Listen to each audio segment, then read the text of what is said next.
if you like the way things are, then you stay just the way you are. But if you want things to be better, then you have to think better. A nation is built on people.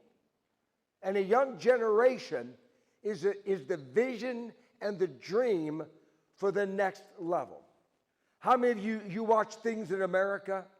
You watch things in other countries. You go, oh, I'd like to be like that.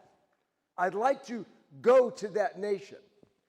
Well, you know what? You can make that change right here yourselves if you choose to do it. It's up to you to make a decision that I want to be somebody that God can use in my life. See, as he was talking about Joseph, there's a whole story about Joseph. It's in Genesis chapter 37 and then over to Genesis chapter 39. But I want you to grasp some responsibilities and qualities that Joseph had to have. Now, no, he was a 17-year-old kid, and he had a little bit of an attitude. And it's all right to have a little attitude. Just sometimes your attitude can get you in trouble. How many of you know what that's like? You have an attitude, you find yourself getting in trouble.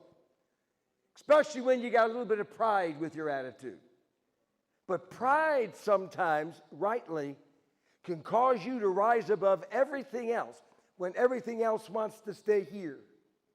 We watch nations and everybody does the same thing. Nobody wants to change. They're fine with what we call status quo. You all understand what status quo is? Status quo means everybody just stays the same. Don't rock the boat. But if you want to do something greater, then you got to rise above the status quo, and that's got to be on the inside of your heart. See, Joseph was the youngest son of a man named Jacob. Okay? Abraham, Isaac, Jacob. That name Jacob, what he is, I want you to get this spiritually. Because naturally you can do so much, but spiritually you can go far above everything you think you can do naturally.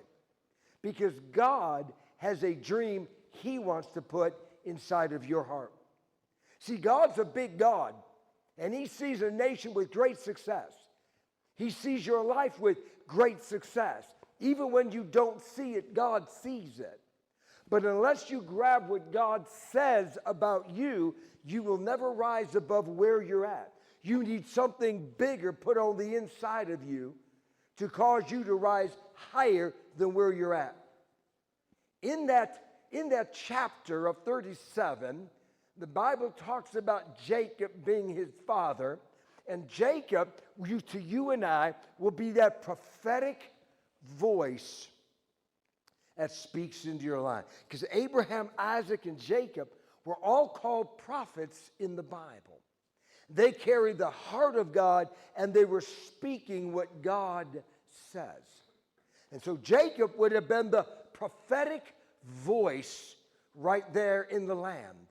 And you got Joseph, who was the youngest of all of his brothers. And Jacob made a decision early on in life that he was not going to be like his brothers. His brothers were status quo. Always in trouble, always causing problems, never doing what was good. And Jacob was a little bit of a tattletale, if you know the story, and he brought a bad report of his brothers to his father. Jacob said, I'm not going to be like everybody else. You can go through school. You can spend all the money you may spend, walk out of here and be no better because you choose to be like everybody else. You want to do better things, then you got to think bigger about yourself. You got to decide somewhere that I want to do better than where things are. That's what God looks for, is somebody who is not satisfied with the status quo.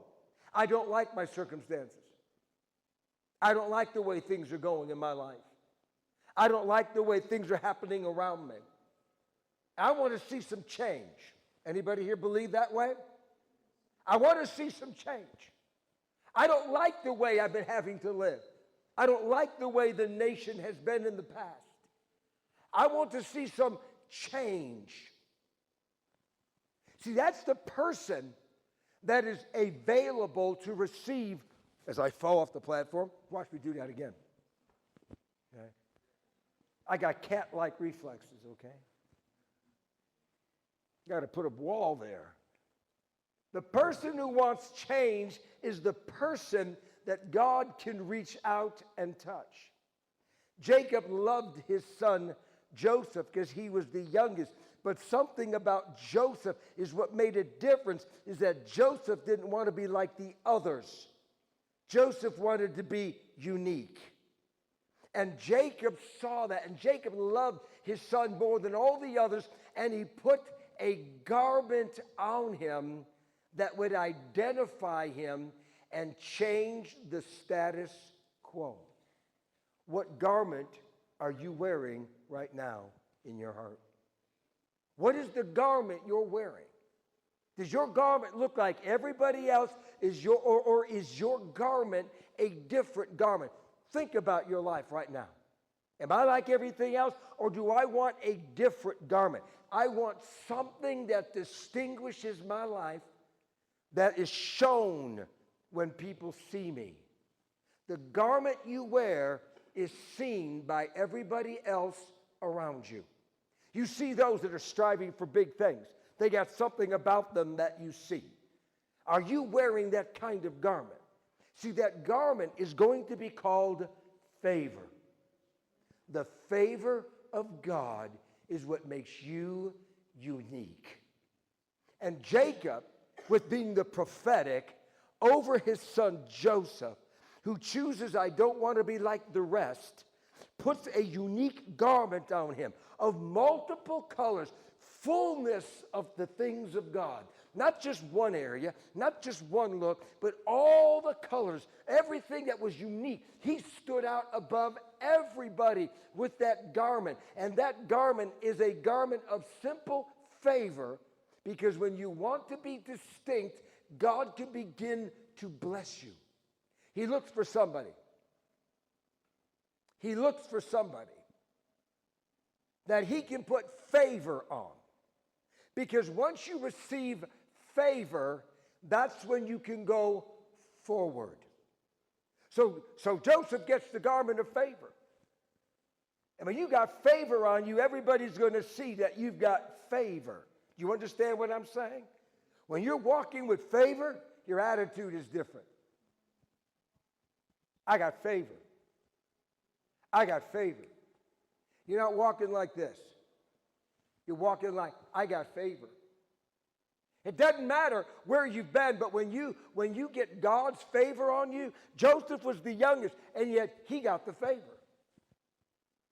And because the favor was on him, Joseph embraced it. Somebody say embrace. You have to embrace the favor of God, because that's what's going to bring the next thing to your life. See, it just doesn't happen automatically. Nothing happens automatically. Somebody has to change it. If you want change, you can't do things the same way. Did you notice if it's broke, you don't fix it, it's going to stay broke. You want change?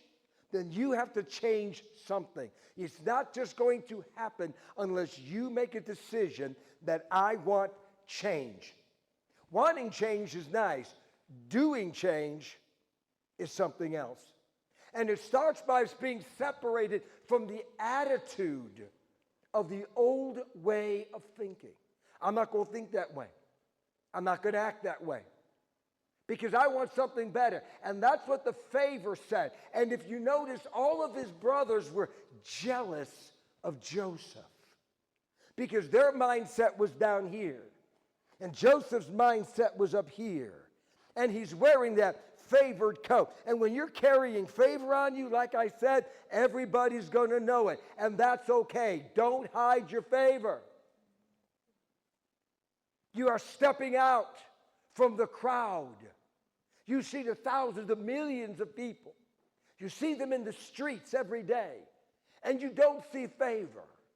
You see them just doing what everybody's been doing for all these years, the same old, and nothing's changing. And you say, I want to be different. So you want to carry something on you that says, I believe that God has got something bigger and better for my life.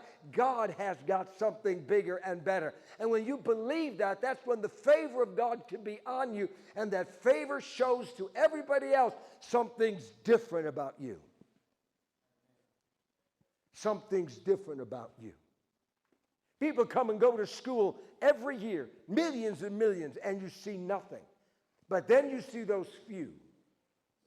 All the ball players, the football players, the rugby players. Because somewhere in them, they said, I'm not going to be like everyone else. I want to be different. And they strove for a better level in themselves, and they accomplished it. It didn't happen automatically. They had to work for it, but they had a favor on them. They had an ability to do something, and they used it to advance. Favor will cause others to be jealous, but that's okay. Because they should want what you have, not just be jealous of what you have. If you've got favor, I want to know how you got that favor. Give me some of that favor. Give me some of what you got. And you say, here's how I got my favor. I made a decision that I'm going to be different. That I'm going to be up here and not down here. It's a conscious decision that you have to make when others are not going to like it.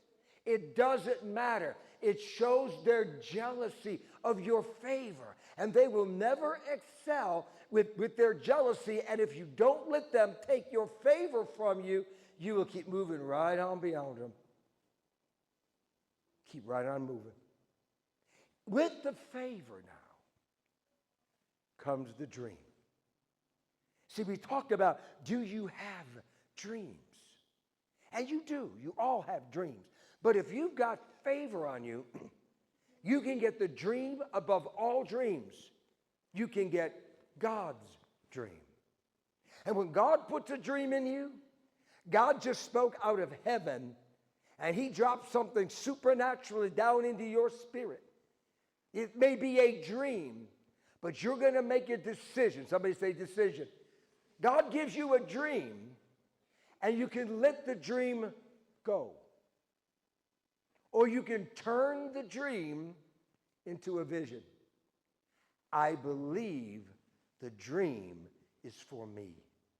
Because I have the favor of God, I want to carry the dream of God.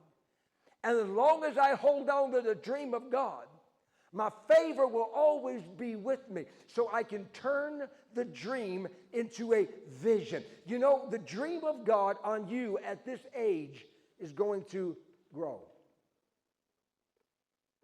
You won't understand all of the dream of God, because God will give you glimpses in that dream. Joseph first saw stalks of wheat. He had a dream. God gave him a dream.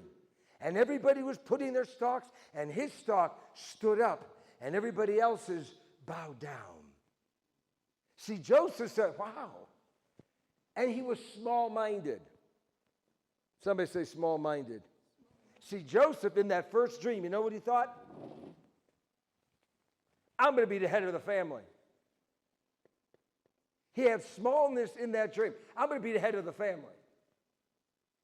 I'm going to be the inheritor of the family. No, you're not, Joseph. You can be the head of a nation. You just don't know it yet. Let the dream grow.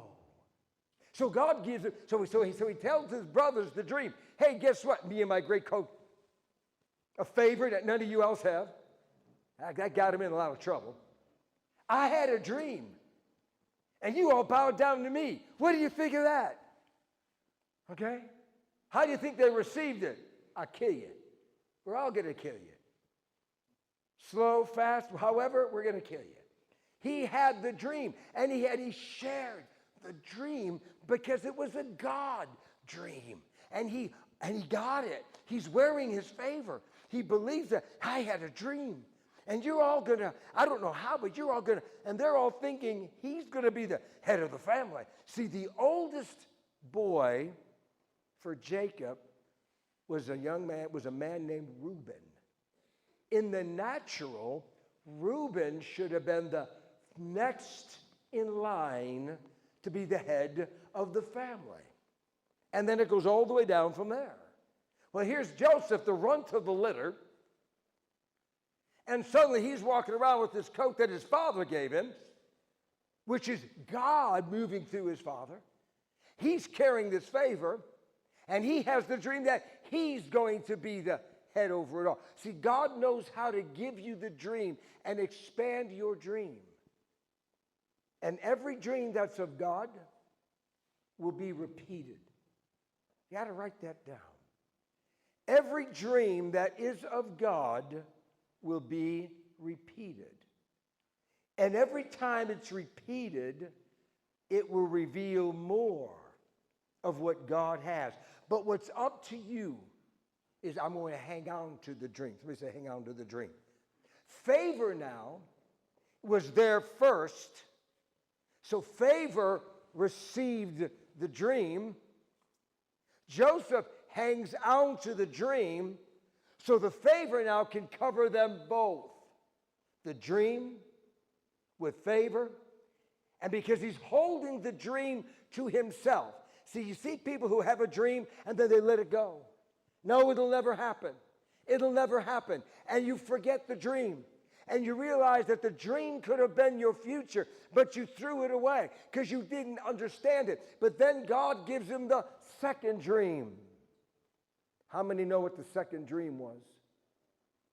In the second dream, it was the sun, the moon, and 11 stars that all came and bowed before Joseph.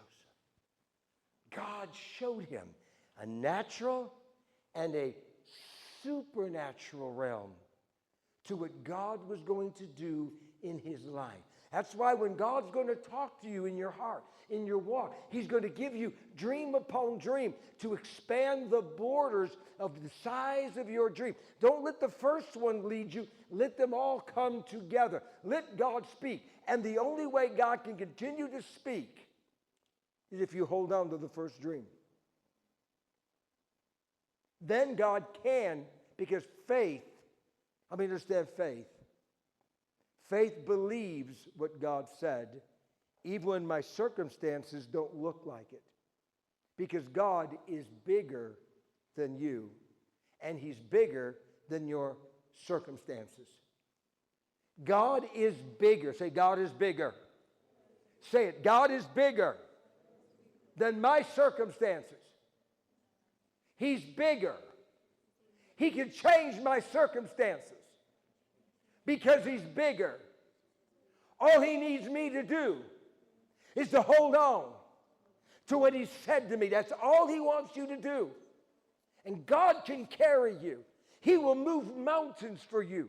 He will change the world for you because God wants to bless you, but he needs someone to receive the dream to change something.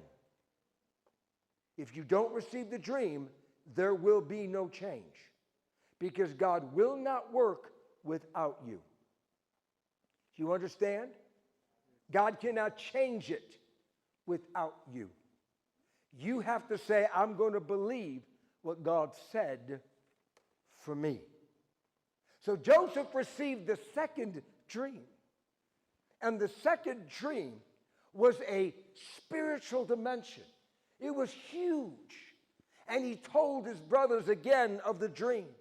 Even his father was kind of offended, but he kind of scratched his head because his father should know he's been prophesied over before. Something is happening here in the spirit. My son is getting something from God. God is speaking into my boy. He is prophesying into him. And even though his son may not understand it all, his son is receiving whatever God says to him. Let me give you an example. Years ago, before I was actually in ministry, I was in a church in south of Chicago, Homewood, Illinois. My pastor, Pastor Walter Peterson, was It was a large church of 2,000 to 2,400 people. And he would preach on television a lot. And I went in one day to answer the phones. People call in, they call in for prayer. They do these things. And I was sitting at one of those phones, and God said to me, directly said to me, "You're going to do this." Now, I'm sitting at phones. God says you're going to do this. So you know what I first thought? I'm going to answer phones for Jesus. Okay? That's exactly what I thought. I'm going to answer phones for Jesus. See, that was the first small size of the dream. God had a bigger dream for me. He had a bigger platform for me. He was calling me to preach the gospel in front of the camera, not answer phones behind the camera. And God made every door come to me. He brought me into the right church and found the right people who instantly invited me to walk onto television and begin doing programming on television. And then they wanted me to create my own program. And I had to work with a large network. And they had to receive the program we designed. Then we turned our church into a giant studio and put lights and cameras. We just kept going with the dream. Because God kept adding to it every time we turned around. If I didn't take the first one and be excited about it, God couldn't have moved me to the next one. And it was never the size of my ministry. It was the size of the God that led me. We don't have a huge church, but we have a mega ministry. God's provided everything we need because God called it to happen. And He has funded it, financed it, opened the doors for it because it was God's dream for me. And when God's got a dream for you, the very first thing, you don't know how big it's going to get. You have to believe it and let God move. Now, in the dream, a few more minutes on this session, your dream will not be liked. Do you understand that? Others are going to be jealous of your dream because your dream speaks something good that God's going to do.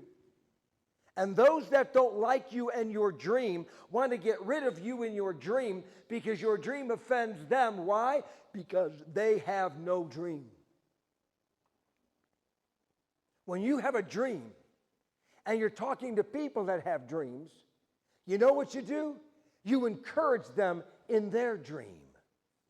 But when you talk to people that have no dream and don't want a dream, you're an offense to them. Joseph's brothers did not like his dream. And what has to happen for every one of us, when God gives you a dream, because you're going to do this, you have to grow up. You have to know what it is to have opposition to your dream. You may be wanting to go into college or universities and do great things, and maybe you have family members that tell you it'll never happen. Anybody in here hear that? It'll never happen. You can't do that. They're afraid of your dream because they're jealous of your dream. Hang on to your dream. Don't let them tell you no, or you're right back down to where they are when God already has you up here. Come on now.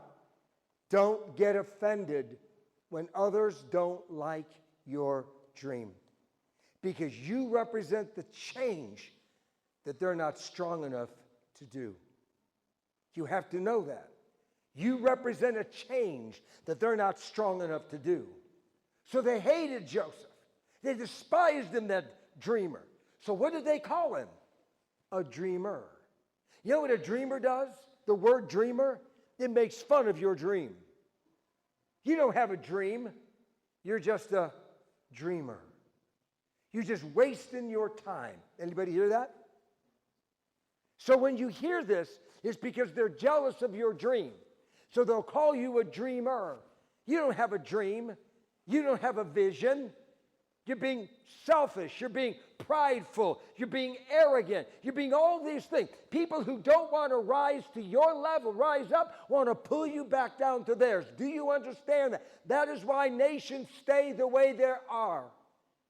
Because when someone tries to rise up, the others pull them back. That's not how we do it here. And that's the problem. Because you're doing it like this, and when you could be doing it like this. And the only way to get to here is people with a dream. You have to carry the dream. They didn't like Joseph. They despised Joseph. Joseph comes walking across the field trying to find his brothers, and they say, here comes that dreamer. Here's what we're going to do. We're going to kill the dreamer so we can kill the dream. So his brothers take him, and they throw him into a pit. They pull off his coat of many colors. They dip it in goat's blood to send it home to their father. Now what's going to become of the dreamer? But here's the problem.